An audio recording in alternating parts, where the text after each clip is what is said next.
ഈശോ മിശിഹായിക്ക് സ്തുതിയായിരിക്കട്ടെ. ഹല്ലേലൂയ. കുടുംബാംഗങ്ങളെ, കുഞ്ഞുങ്ങളെ, സുഖമാണോ? ദൈവത്തിന്റെ കരുണയാല് പിന്നെ ഞാൻ ധ്യാനത്തിലാണെന്ന് നിങ്ങൾക്ക് അറിയാമല്ലോ. ഇത് പിന്നെ നമ്മുടെ mother home Thalassery mother home ധ്യാന കേന്ദ്രത്തിൽ വെച്ചിട്ടാണ് തലശ്ശേരി രൂപതയിലെ പട്ടം കിട്ടിയിട്ട് 15 വർഷമായ ജൂനിയറായ അച്ഛന്മാർക്ക് വേണ്ടിയിട്ടുള്ള 3 ദിവസത്തെ ഒരു ധ്യാനമായിരുന്നു കേട്ടോ. അതിന്റെ സമാപന നിങ്ങളെപ്പോൾ 5 മണിക്ക് ടോക്ക് കഴിയുമ്പോൾ അതിന്റെ സമാപന ആരാധനയിലായിരിക്കും. പിന്നെ രാത്രി അല്ലെങ്കിൽ അതിനെ പുറപ്പെടും കേട്ടോ. ഏതായാലും എല്ലാം ഈശോയുടെ വലിയ കരുണയാൽ നല്ല ദൈവത്തിന്റെ കരുണ നന്നായിട്ട് ധ്യാനം നടന്നു. നിങ്ങൾ പ്രാർത്ഥനയ്ക്ക് പ്രത്യേകം നന്ദി കേട്ടോ. നിങ്ങൾക്ക് ഒരു വലിയ ദൈവാനുഗ്രഹം ഉണ്ടാകട്ടെ. പ്രൈസ് അല്ലോ. എന്റെ ദൈവമേ, ഞാൻ ഈ വിഷയം ഇന്ന് ശരിക്കും പരിശുദ്ധ കുർബാനയുടെ തിരുനാൾ ദിവസമാണല്ലോ. അപ്പോൾ പ്രത്യേകിച്ച് കേട്ടോ ഇന്ന് അത് കർത്താവേ ഒരു ഈശോയുടെ ഒരു കാര്യം നന്നായിട്ട് അങ്ങ് പ്രാർത്ഥിച്ചു. കർത്താവ് എല്ലാ ദിവസവും വിശുദ്ധ കുർബാനയിൽ സംബന്ധിക്കാൻ അല്ലെങ്കിൽ ആരാധനയ്ക്ക് പോയിരിക്കാൻ ഒരു കൃപ തരണമെന്ന് ഒരു നിയോഗം വെച്ചങ്ങ് പ്രാർത്ഥിച്ചു. നടക്കട്ടെ എന്ന് പ്രാർത്ഥിക്കുന്നു. പിന്നെ ഇന്ന് വ്യാഴാഴ്ച ദിവസം പരിശുദ്ധ കുർബാന സ്ഥാപിക്കുന്ന ദിവസം, പൗരോഹിത്യം സ്ഥാപിക്കപ്പെട്ട ദിവസം, നമ്മുടെ പ്രാർത്ഥനയുടെ ദിവസം കൂടെയാണല്ലോ. എന്തായാലും ഞാൻ മറക്കുകയല്ല. വ്യാഴാഴ്ച ദിവസം ഒരുപാട് പ്രാർത്ഥന അത്യാവശ്യമുള്ള സമയമാണ്. പ്രത്യേക നിയോഗം വെക്കുന്നുണ്ട്. പ്രാർത്ഥിക്കാവോ?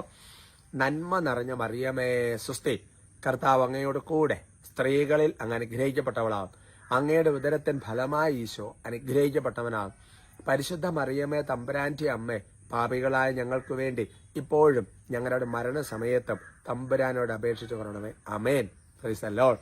പ്രിയമുള്ള സഹോദരങ്ങൾ, ഇന്നത്തെ വിഷയത്തിന്റെ തലക്കെട്ട് ബാറൂക്കിന്റെ പുസ്തകത്തില് 6-ാമത്തെ അധ്യായത്തിന്റെ 73-ാമത്തെ വാക്യമാണ്. 70 അത്ര വലിയൊരു അധ്യായമാണ്. 73. അതിനകത്ത് തലക്കെട്ട് കൊടുത്തിരിക്കുന്നത് ഇങ്ങനെയാണ്: നമുക്കൊരു വിഗ്രഹവും വേണ്ട എന്നുള്ളതാണ്. നമുക്കൊരു വിഗ്രഹവും വേണ്ട. ഇതിന്റെ വചനം ഇതാണ്: അതുകൊണ്ട് വിഗ്രഹങ്ങളില്ലാത്ത നീതിമാനാണ് ഉത്തമൻ, അവൻ ആക്ഷേപങ്ങൾക്ക് അതീതനായിരിക്കും.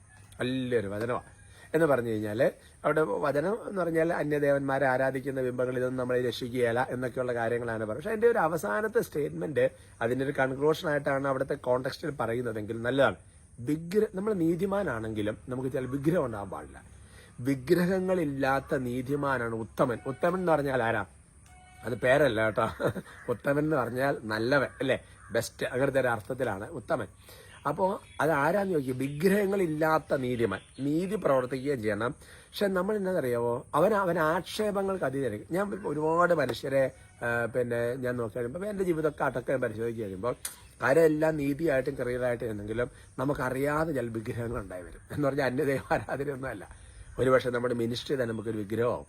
ചില വ്യക്തികൾ നമുക്കൊരു വിഗ്രഹമാവും. ചില പ്രസ്ഥാനങ്ങൾ നമുക്കൊരു വിഗ്രഹമാവും. ചില ആശയങ്ങൾ നമുക്കൊരു വിഗ്രഹമാവും. ചില പ്രിൻസിപ്പിൾസ് നമുക്ക് വിഗ്രഹം. അതിനു വേണ്ടിയിട്ട് നമ്മൾ നിൽക്കും. പക്ഷെ എല്ലാ കാര്യത്തിലും നീതിമാനായിരിക്കുകയും ചെയ്യും. പക്ഷെ ഇവന് വരാൻ പോകുന്നൊരു പ്രശ്നം, ഇവന് ആക്ഷേപങ്ങൾ വരും.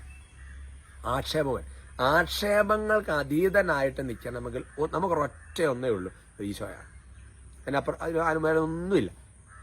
ഓക്കെ, പേരൻസ് ഒക്കെ നമുക്ക് അത് വേറൊരു ലെവലാണ്. ബഹുമാനം, ആദരവ്, അധികാരം, അതൊക്കെ വേറെ. പക്ഷേ ചിലപ്പോൾ നമ്മളിങ്ങനെ മുറുകെ പിടിച്ചിരിക്കുന്ന പിന്നെ അതൊരു വിഗ്രഹമായി മാറിയിട്ട് പിന്നെ അതിന് വേണ്ടിയിട്ട് അങ്ങോട്ട് നിൽക്കുകയാണ്. ബാക്കി എല്ലാം തട്ടിക്കളയും. അതുകൊണ്ട് അതിനൊന്ന് മനസ്സിൽ വെച്ചാൽ നമുക്ക് കുറെ ആവശ്യമില്ലാത്ത സംഗതി ഇട്ട് അങ്ങ് മാറ്റിക്കളയും. വിഗ്രഹങ്ങളില്ലാത്ത നീതിമാനാണ് ഉത്തമൻ. അതിന് ഉത്തമനായ മനുഷ്യനായിട്ട് നീ മാറ്റപ്പെടണം. എന്നിട്ട് പറയാണ് അവൻ ആക്ഷേപങ്ങൾക്ക് അതീതനായി. അപ്പൊ നമുക്ക് ആക്ഷേപം വന്ന പല സംഗതികളും ഉള്ള ഒരു റൂട്ട് അതാണ്. എന്ന് ഞങ്ങൾക്ക് പ്രിൻസിപ്പിൾ വേണ്ട എന്നുള്ളത്, നമ്മൾ കാര്യങ്ങൾക്ക് വേണ്ട എന്നല്ല, നിലപാട് വേണ്ട എന്നൊന്നുമല്ല ഉദ്ദേശിക്കുന്നത്. ഞാൻ പറഞ്ഞെന്താ നിങ്ങൾക്ക് മനസ്സിലായല്ലോ? അത് മതി കേട്ടോ. കർത്താവ് അനുഗ്രഹിക്കട്ടെ. പ്രാർത്ഥിച്ചതിന് നന്ദി കേട്ടോ. സ്തുതിക്കാവോ? ഹല്ലേലൂയ. നന്നായിട്ട് സ്തുതിക്കാം. ഈശോയെ ആരാധന കർത്താവെ, ഞങ്ങളങ്ങനെ സ്തുതിക്കുന്നു, ആരാധിക്കുന്നു, നന്ദി പറയുന്നു. ഒരുപാട് ദൈവകൃപകള് ഈ ശുശ്രൂഷകളിലൂടെ അങ്ങ് ഞങ്ങൾ ഓരോരുത്തരെയും തന്ന കർത്താവെ, അങ്ങയുടെ തിരുനാമത്തിന് മഹത്വം ഉണ്ടാകട്ടെ. എല്ലാം ഈശോയാണ് ചെയ്തത്. കർത്താവായ ദൈവമേ, ഈ വചനം വെച്ച് ഞങ്ങൾക്കൊരു ആത്മശോധനയ്ക്കുള്ള കൃപ നൽകണമേ കർത്താവെ. ഞങ്ങൾ വിഗ്രഹങ്ങളായിട്ട് കരുതുന്നതെല്ലാം എടുത്ത് മാറ്റാൻ കർത്താവ് ദൈവം ആത്മധൈര്യത്തിന്റെ അനുതാപത്തിന്റെ കൃപ ഞങ്ങളുടെ മേൽ വന്ന് നിറയട്ടെ എന്ന് പ്രാർത്ഥിക്കും.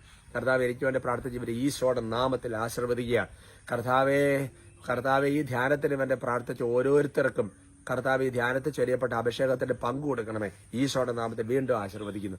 കർത്താവ് ദൈവമേ, ഇവരുടെ കുട്ടികളെ ചലിക്കുന്ന പൈശാചിക ശക്തികൾ, രോഗപീഠകള്, അന്ധകാര ശക്തികൾ, ഒന്ന് കഴിയുമ്പോൾ അടുത്ത നിന്നുള്ള രോഗപീഠകളും തടസ്സങ്ങളും കെട്ടുകളും യേശു നാമത്തെ അഴിച്ച് വിടുവിക്കുന്ന കർത്താവ്. ഇന്നത്തെ ദിവസം കർത്താവ് രാവിലെ ആയിരിക്കുന്നവർക്ക് ഇന്നത്തെ ദിവസം അനുഗ്രഹത്തിന്റെ ദിവസമായി മാറട്ടെ. ഇപ്പൊ രാത്രി 11 ഇന്ന് രാത്രി അനുഗ്രഹത്തിന്റെ രാത്രിയായി മാറട്ടെ. ഇപ്പോൾ എന്തെങ്കിലും ദൗത്യത്തിന് പുറപ്പെടുന്നവർക്ക് കർത്താവിന്റെ വചനം താങ്ങായി നിൽക്കട്ടെ. സ്വടനാമത്തിൽ നിങ്ങളെ ആശീർവദിക്കുന്നു.